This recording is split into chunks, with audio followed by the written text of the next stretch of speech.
사랑하는 성도 여러분, 안녕하셨습니까? 하나님의 놀라우신 은혜가 또 축복이 지난 한 주일 동안에도 여러분에게 충만히 임하였었기를 바랍니다. 이제 우리에게 또 복된 안식일이 돌아왔기 때문에 우리가 하나님의 말씀을 통하여 기쁨과 감사를 하나님께 돌리고 또 하늘로부터 오는 놀라운 축복을 경험하는 이 시간 되게 하겠습니다. 오늘은 말씀을 시작하기 전에 우리 기도하면서 시작하겠습니다. 고마우신 아버지, 지난 한 주일 동안에도 저희들에게 평안함을 허락하시고 또한 건강을 주셔서 감사합니다. 이제 안식일을 맞이하여 우리로 하여금 기쁨과 감사로 하나님 앞에 예배하게 하시고 하늘로부터 오는 놀라운 축복을 경험하는 이 시간 되도록 해 주시옵고 우리를 통하여 하나님 영광받아 주시옵기를 예수님의 이름으로 기도합니다. 아멘. 오늘은 그리스도는 우리의 생명의 길이라는 제목으로 마가복음 1장 14절 15절의 말씀을 가지고 함께 은혜를 얻고자 합니다. 우리 마가복음 1장 14절 15절을 읽겠습니다. 예수께서 갈릴리에 오셔서 하나님의 복음을 전파하여 가라사대 때가 찼고 하나님 나라가 가까웠으니 회개하고 복음을 믿으라 하시더라. 이 말씀 속에서 우리가 하늘로부터 오는 놀라운 은혜를 얻고자 하겠습니다. 오늘 본문의 말씀인 마가복음 1장 15절을 보면 때가 찼고 하나님 나라가 가까웠으니 회개하고 복음을 믿으라고 예수님은 말씀하셨습니다. 일반적으로 회개는 믿음과 관련되어 있으며 복음서 가운데 회개는 구원을 얻는 데 있어서 기묘한 것으로 강조되었습니다. 바울도 회개에 대하여 설교하였습니다. 그는 유익한 것은 무엇이든지 공중 앞에서나 각 집에서나 거리낌 없이 너에게 전하여 가르치고 유대인과 헬라인에게 하나님께 대한 회개와 우리 주 예수 그리스도께 대한 믿음을 증거한 것이라고 사도행전 20장 20절과 21절에 말씀하고 있습니다. 회개함이 없이는 구원함이 없습니다. 뉘우침이 없는 죄인은 그 마음으로 의를 믿을 수 없습니다. 바울은 회개를 묘사하여 죄를 위한 경건한 슬픔이라고 그렇게 말하였는데 하나님의 뜻대로 하는 근심은 후회할 것이 없는 구원에 이르게 하는 회개를 이루는 것이라고 고린도후서 7장 10절에 말씀하고 있습니다.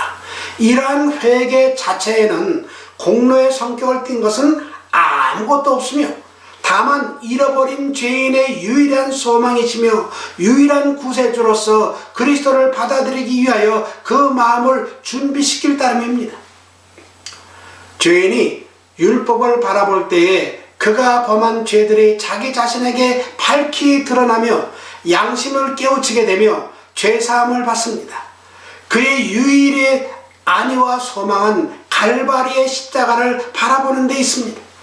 그가 과감하게 허락들을 주장하며 하나님의 말씀으로 당신을 붙잡을 때에 그의 영혼에게 위로와 화평이 찾아오게 될 것입니다. 그는 오 하나님, 당신께서는 당신의 아들의 이름으로 당신께 나오는 모든 자를 구원하시겠다고 약속하셨나이다. 저는 멸망할 수밖에 없으며 무기력하고 소망이 없는 영혼입니다. 오 하나님, 나를 구원하여 주소서. 그렇지 않으면 저는 멸망받을 수밖에 없나이다 라고 부르짖게 될 것입니다. 그러면 그의 믿음은 그리스도를 굳게 붙잡게 되며 하나님 앞에서 의롭다 하심을 얻게 됩니다. 그러나 하나님께서 아무리 공의로우시며 그리스도의 공로를 힘입어 죄인을 의롭게 하실 수 있다 할지라도 어떤 인간이든지 자신이 알고 있는 죄를 여전히 행하며 알고 있는 의무를 등한시하면서 그리스도의 의에 두름하기로 자신의 영혼을 가리울 수는 없습니다. 하나님께서는 인간이 의롭다 하심을 얻기 이전에 그 심령의 완전한 복종을 요구하십니다.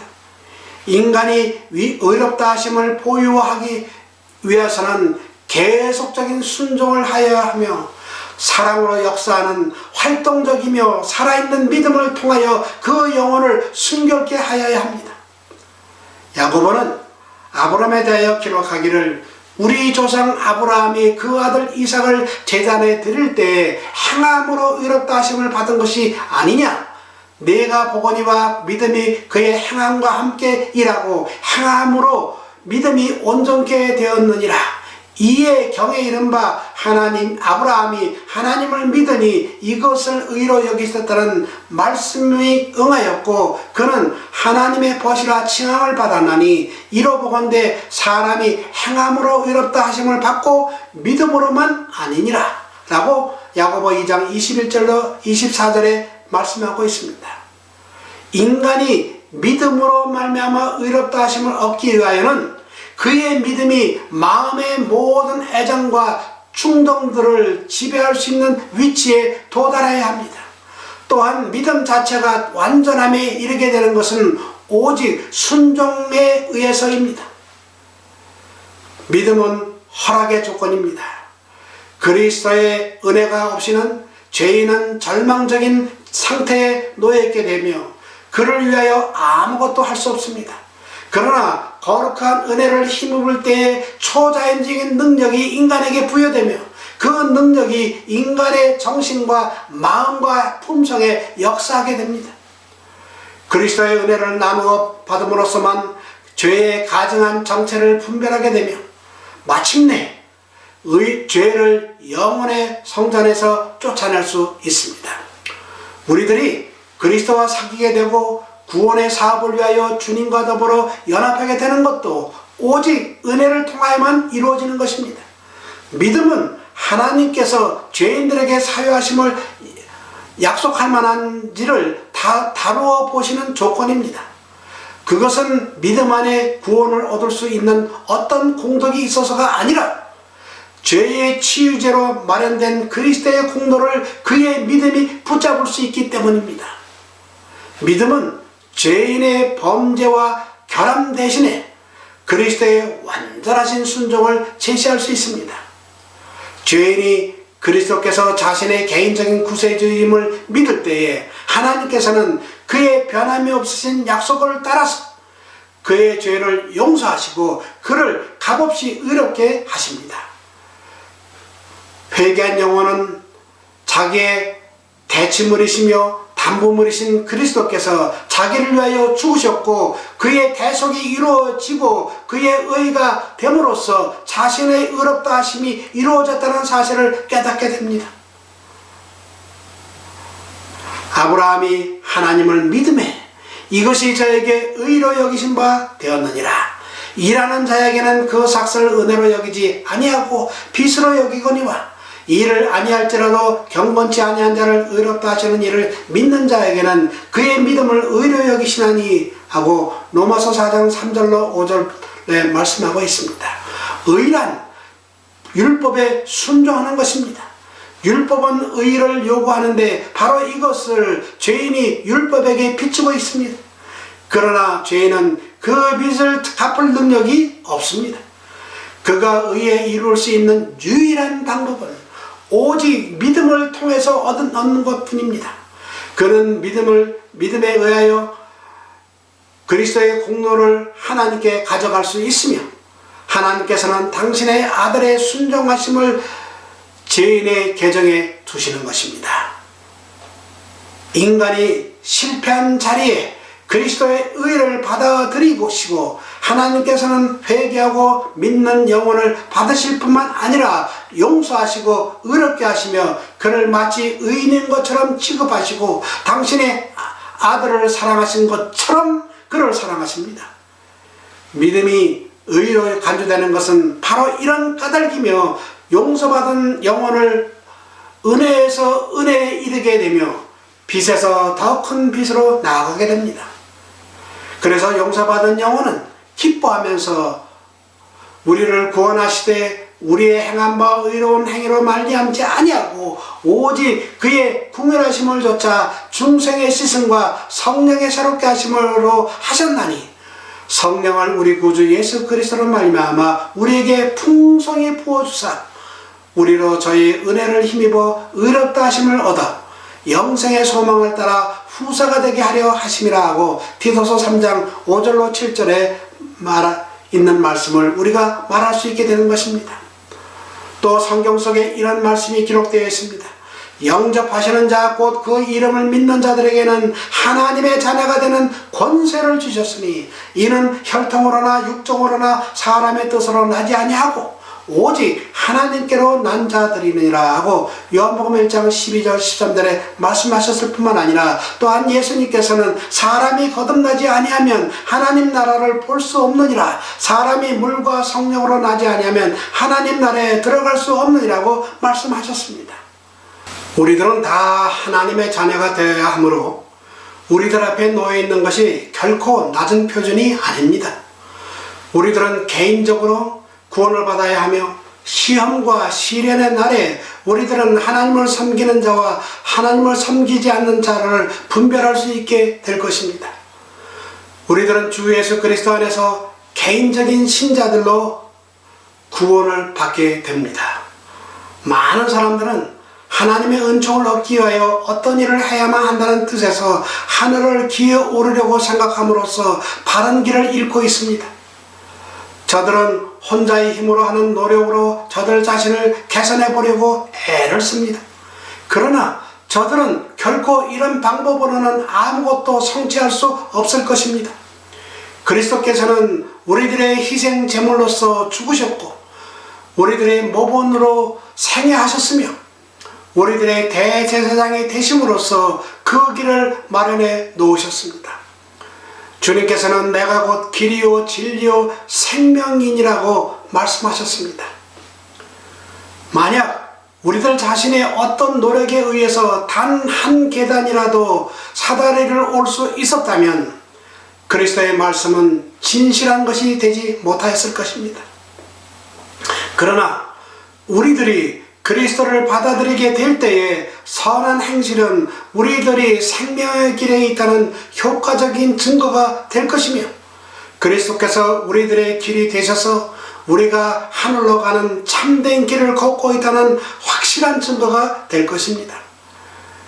그리스도는 이 땅에서 하늘로 가는 유일한 길입니다. 그는 인성으로 이 땅과 접촉하고 신성으로는 하늘과 접촉합니다. 예수님은 이 세상과 하늘을 연결시키는 사다리입니다. 그의 성육신과 죽음으로 새롭고 산 길이 우리를 위하여 성별되었습니다. 예수께로 온 영혼은 보호를 받을 것입니다.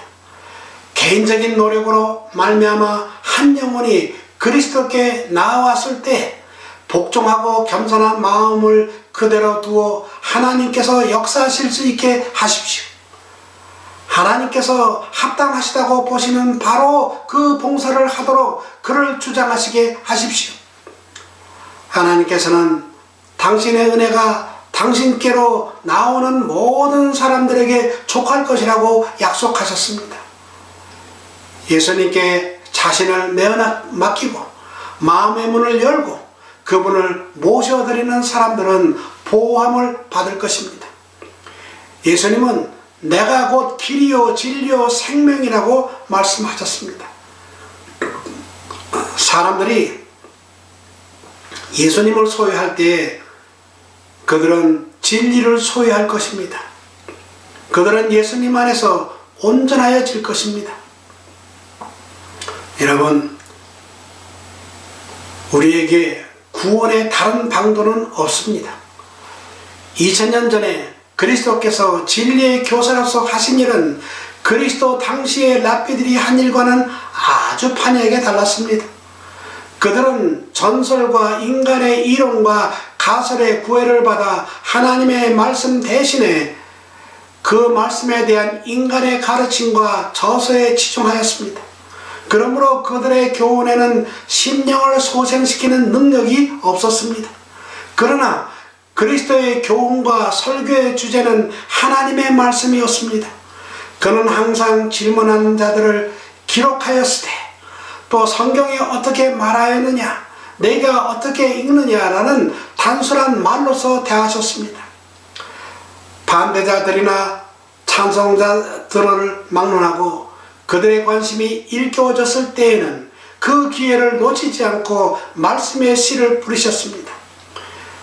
길이요 진리요 생명이요 살아있는 말씀이 되시는 그분의 성경을 가르쳐 이 성경이 곧 내게 대하여 증거하는 것이로다 라고 요한복음 5장 39절에 말씀하셨습니다. 그리고 모세와 및 모든 선지자의 글로 시작하여 모든 성경에 쓴 바 자기에 관한 것을 자세히 설명하시니라 라고 누가복음 24장 27절에 말씀하고 있습니다. 그리스도의 종들은 바로 이와 같은 말을 하여야 합니다. 우리가 사는 오늘날에도 옛날과 마찬가지로 사람들은 요긴한 진리의 말씀을 받아들이는 대신에 사람의 학설과 이론을 받아들입니다. 복음을 전하는 목사라고 자처하는 사람들 중에도 성경 전체를 영감의 말씀으로 받아들이지 않는 이들이 많이 있습니다. 어떤 학자는 한쪽 부분을 부정하고 다른 학자는 또 다른 부분에 이의를 제기합니다. 그들은 자기의 판단과 견해를 하나님의 말씀보다 높이고 저희 자신의 권위를 가지고 성경을 가르침으로 성경의 거룩한 권위를 파괴합니다. 그리하여 불신의 씨가 널리 부러짐으로 사람들의 마음이 혼란되어 무엇을 믿어야 할지 모르게 되는 것입니다. 성경 속에는 우리가 마음대로 막연하게 받아들여서는 안 될 신조들이 많이 있습니다. 그리스도 당시에 랍비들은 성경의 많은 부분을 억지로 이상하게 해석하였습니다. 하나님의 말씀의 단순한 교훈들이 그들의 생활을 질책하였으므로 그들은 그 말씀의 능력을 소멸시키고자 애썼습니다. 오늘날에도 이와 똑같은 일이 행해지고 있습니다. 사람들은 하나님의 율법에 대한 범법 행위를 변화하기 위하여 하나님의 말씀을 이상하고 모호하게 해석합니다. 그리스도께서는 그 당시에 있었던 이 같은 행위를 책망하셨습니다. 하나님의 말씀은 모든 사람들이 다 이해하여야 된다고 그분은 가르치셨습니다. 그분은 또 성경을 추호도 의심할 여지가 없는 권위 있는 책이라고 지적하셨습니다. 그러므로 우리들도 마땅히 그렇게 하여야 합니다.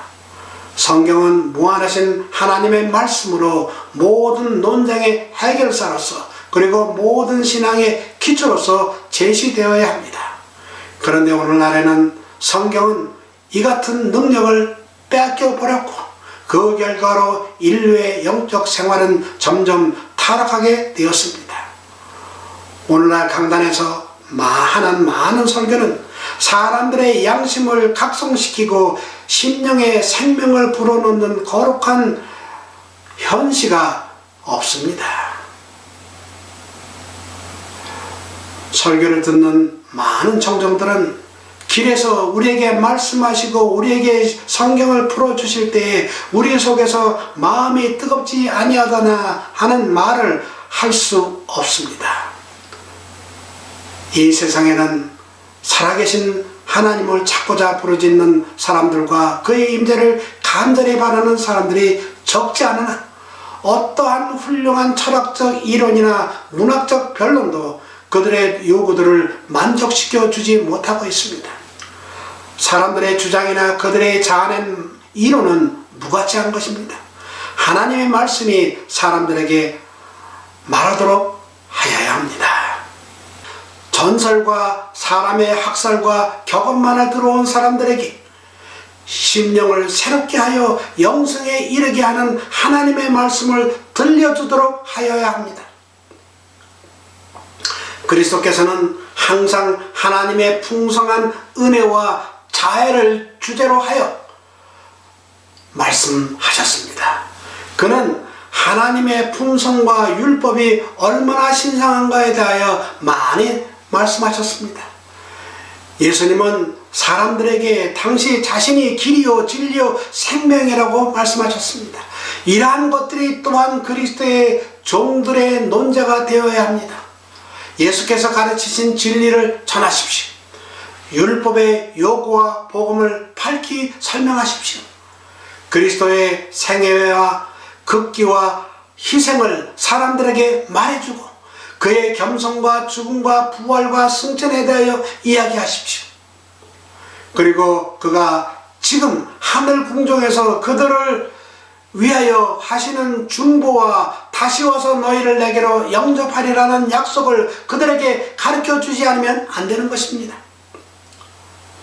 창조 이후에 아담과 하와의 죄가 하늘과 땅을 분리시켰으므로 사람은 창조주와 교통할 수 없었습니다. 그러나 세상은 소망 없는 상태로 홀로 내버려지지 않았습니다.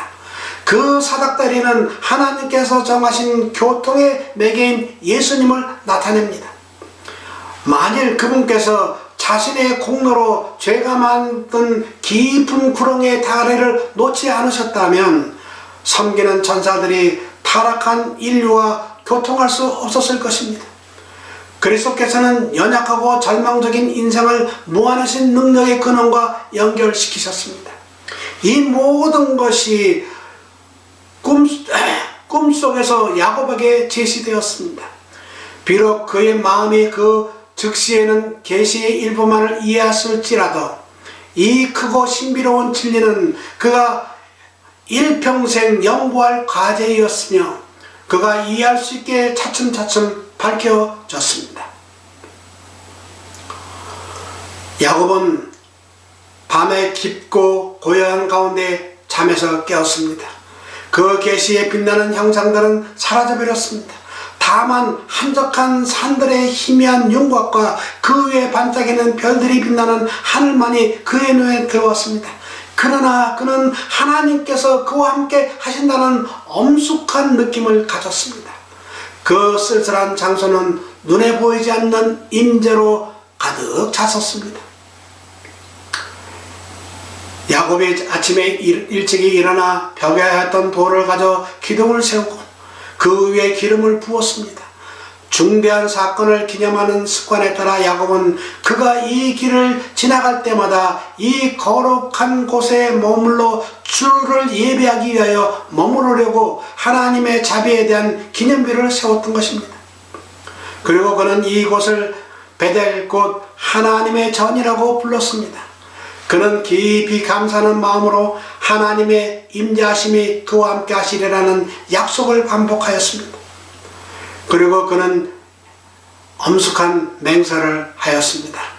하나님이 나와 함께 계시사 내가 가는 이 길에서 나를 지키시고 먹을 양식과 입을 옷을 주사 나로 평안히 아비 집으로 돌아가게 하시오면 여호와께서 나의 하나님이 되실 것이요 내가 기둥으로 세운 이 돌이 하나님의 전이 될 것이요 하나님께서 내게 주신 모든 것에서 10분의 1을 내가 반드시 하나님께 드리겠나이다 라고 창세기 28장 20절로 22절에 말씀하고 있습니다. 야곱은 여기서 하나님과 약정을 하려고 한 것이 아니었습니다. 주께서는 이미 그에게 번영을 약속하셨으며 이 맹세는 하나님의 사랑과 자비의 보증에 대한 감사로 그의 마음에서 넘쳐나온 것이었습니다. 야곱은 하나님께서 자신에게 요구하신 것을 시인해야 한다고 느꼈으며 또 자신에게 부여된 하나님의 은총의 특별한 표에 보답해야 한다고 느꼈습니다. 이와 같이 우리에게 내려주신 모든 축복은 우리에게 모든 긍휼을 베푸신 분에게 보답하기를 요구합니다.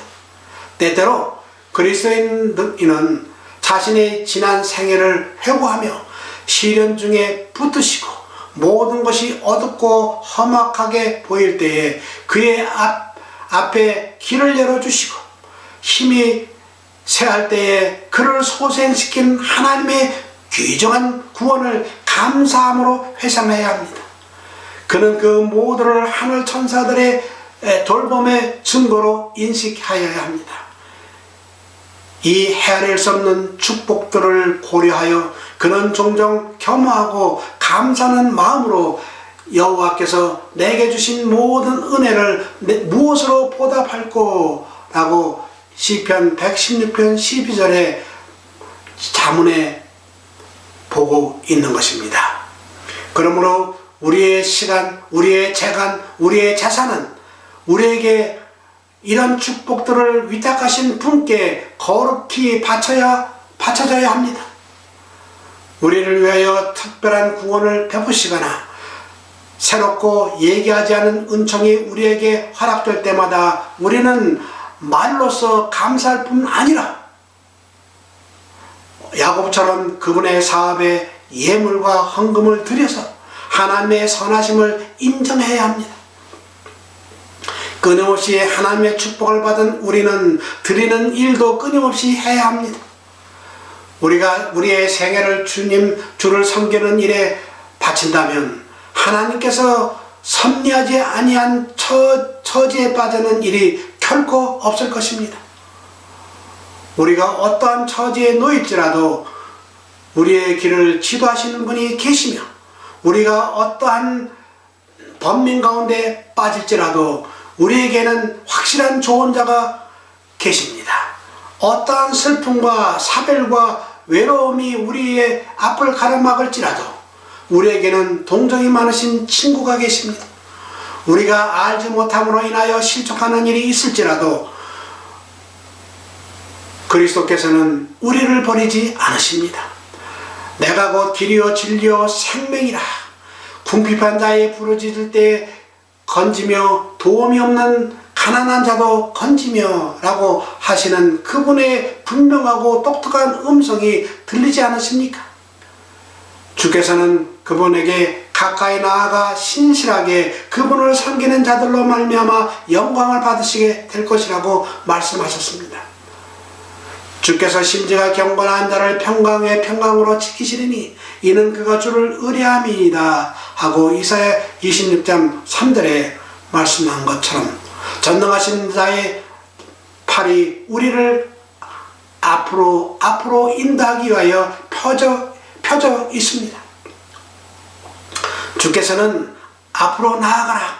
내가 너희를 도와주리라고 말씀하셨습니다.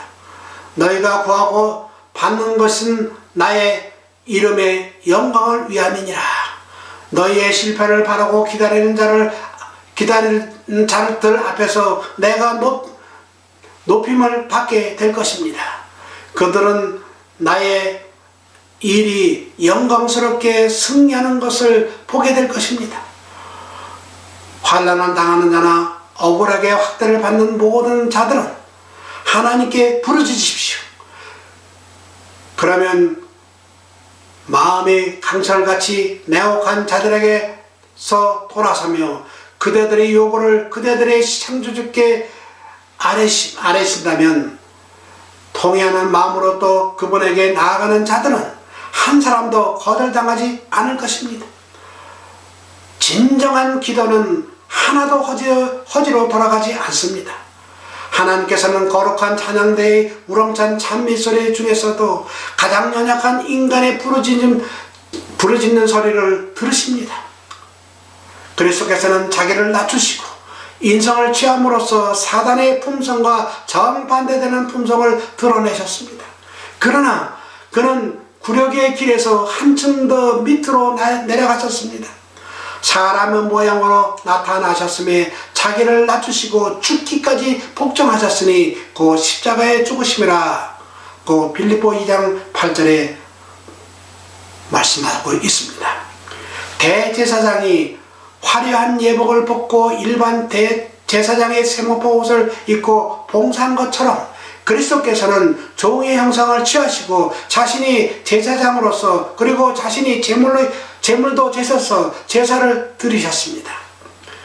그가 찔림은 우리의 허물을 인하며 그가 상함은 우리의 죄악을 인함이라. 그가 징계를 받음으로 우리가 평화를 누릴 수 있게 되었다고 말씀하고 있습니다. 그리고 그리스도께서는 우리로 당신이 받으실 만한 대접을 받게 하기 위하여 우리가 받아야 할 대우를 받으셨습니다. 그리스도께서 당신과 아무 상관이 없으신 우리의 죄를 인하여 정죄를 받으신 것은 우리가 아무런 공헌도 한 바 없는 당신의 의롭다 하심을 받게 하시기 위함이었습니다. 그가 채찍에 맞음으로 우리가 나음을 입었도다. 그의 생애와 죽으심으로 그리스도께서는 죄로 말미암아 이르러 온 파멸에서 회복하시는 것 이상의 일을 성취하셨습니다. 하나님과 사람을 영원히 분리시키는 것이 사단의 목적이었습니다. 그러나 그리스도로 말미암아 우리는 결코 타락하지 아니하였던 것보다 더욱 밀접하게 하나님과 연합되었습니다. 구주께서는 우리와 같은 인성을 취하심으로 결단코 끊어지지 않을 줄로 자신을 인간에게 붙들어 매셨습니다. 그는 영원한 시대를 통하여 우리와 연결되었습니다. 이제 저는 말씀을 정리하겠습니다. 사랑하는 여러분, 그리스도는 영원한 시대를 통하여 우리와 연결된 우리의 생명의 길이십니다. 그러므로 결코 이 길을 잃지 않게 되시길 간절히 바라면서 여러분 모두가 구원받는 생명의 길에 꼭 있게 되시기를 주님의 이름으로 소망합니다. 기도하겠습니다. 사랑의 하나님, 참으로 우리는 죄로 말미암아 영원히 하나님과 결별될 수밖에 없고 죽을 수밖에 없는 참으로 비참한 존재들이었지만은 예수 그리스도께서 이 땅에 오셔서 우리와 또한 하나님을 서로 연결시켜 주시고 우리로 하여금 생명의 길로 또 영생의 길로 나아갈 수 있도록 해주신 것 참으로 감사합니다. 아버지, 그러기 위해서는 우리가 먼저 의로운 사람이 되어야 되는데 그 길도 또한 의롭게 될 수 있는 길도 성령을 통하여 열게 해 주신 것도 감사합니다. 아버지, 우리 죄된 몸을 받아주시고 용서하시고 축복하여 주셔서 하나님의 아들, 딸로 꼭 삼아 주시기를 예수님의 이름으로 간절히 기도하옵나이다. 아멘.